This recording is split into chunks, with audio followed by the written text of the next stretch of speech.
Good morning. Good morning. How are you? Good, that's good. We've been hearing from people all over the country since last night and this morning. Seems like people have a spring in their step because the president was held accountable for his reckless behavior. No one is above the law, and the Constitution is the supreme law of the land. No one is above the law, and the president has been held accountable. It really is interesting to see the response that we are getting, bipartisan across party lines. I myself want to say I have a spring in my step because of the moral courage of our caucus.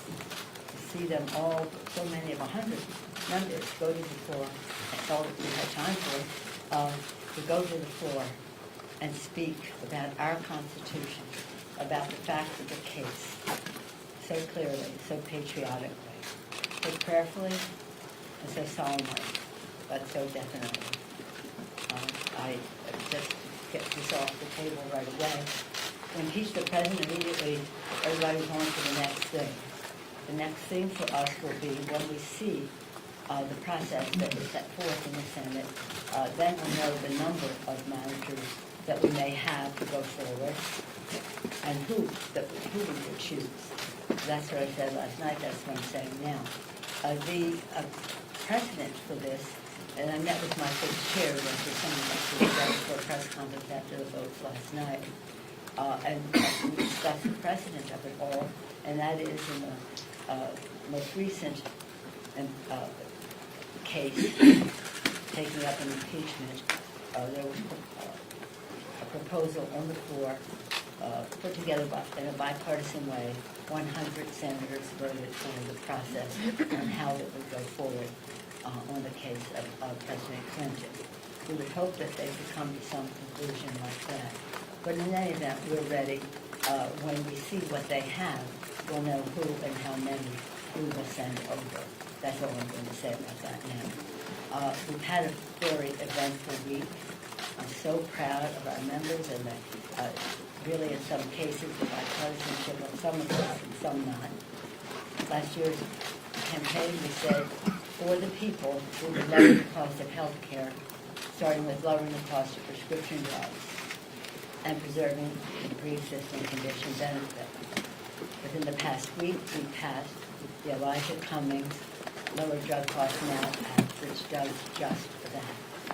As we passed it last week, we discussed the particulars of it. But with the savings that we gained from that, I think it's important to note that we already said we would be spending the hundreds of billions of dollars in savings on expanding benefits to Medicare, dental, visual, hearing, and the biggest expansion of Medicare since its inception. Next, we did lower an important bipartisan bill, the appropriations bill, to keep government open and to do so early enough so that you knew to make your weekend plans and get started for all the holidays you may be observing. And that was a major accomplishment. We took constant back and forth, but we ended up, as I have always said, as an appropriator myself, unfortunately, in that culture, left to their own devices, the appropriators can get the job done. And I salute my chairwoman, Linda Lowy, for her work, ranking member as well, and we're very pleased with that legislation. I guess I'll take up cloture or something in the Senate pretty soon, and hopefully it will be audited straight to the president for a signature. Before I leave the subject of impeachment bill, let me commend our sixth chairman, Adam Schiff, Jerry Nadler, Chair of Judiciary, so proud of him, Maxine Waters, Financial Services, Richie Neal,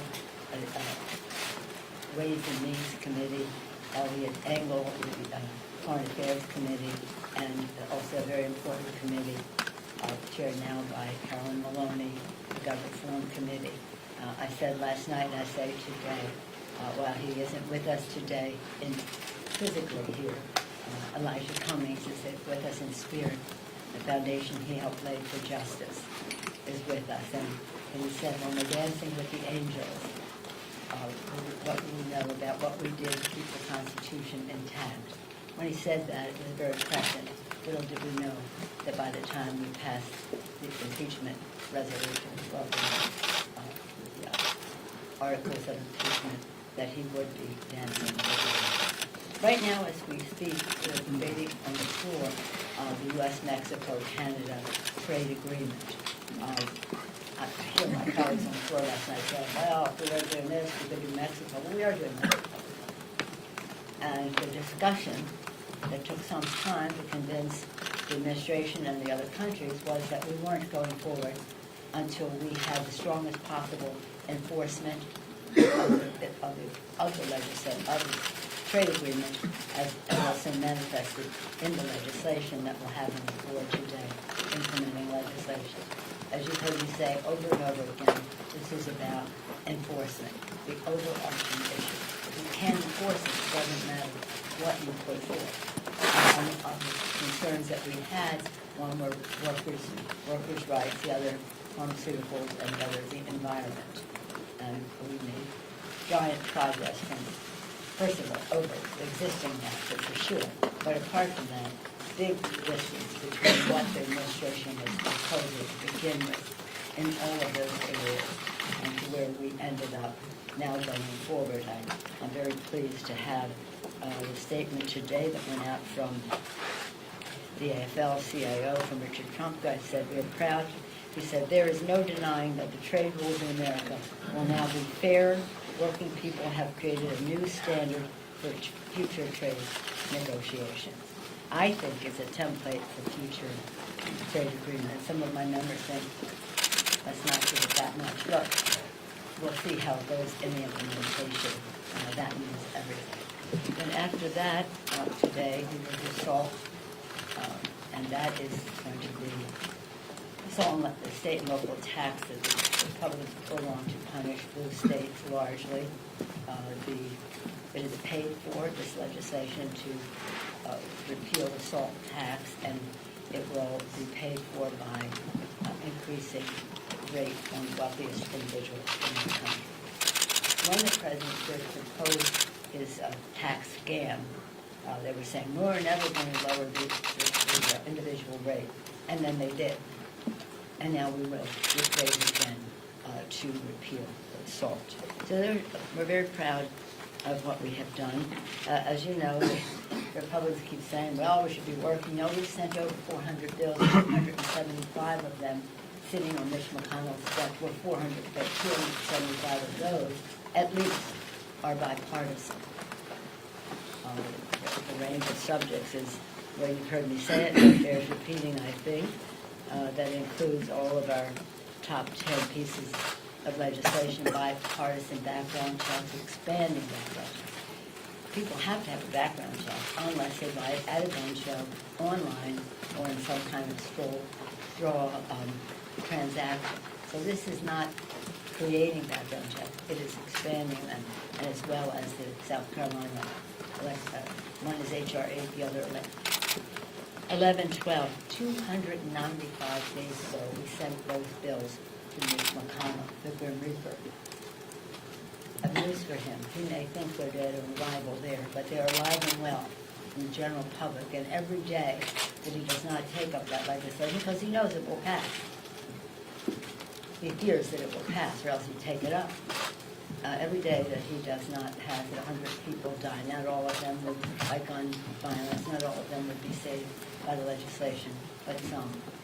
And so we urge him to take up that life-saving legislation. The list goes on. Paycheck fairness, equal pay for equal work, Violence Against Women Act, again about women, the legislation to raise the minimum wage. Of the 30-some million, 32, 33 million people who will get a pay raise with the increase in the minimum wage. Over 20 million of them are women. Equality Act to end discrimination against LGBTQ community. Dream and Promise Act, the SAFE Act, Save Our Federal Elections Act, Butch-Lewis Act, protecting pensions for America's workers. Farm Workforce Modernization Act, which we passed the other day.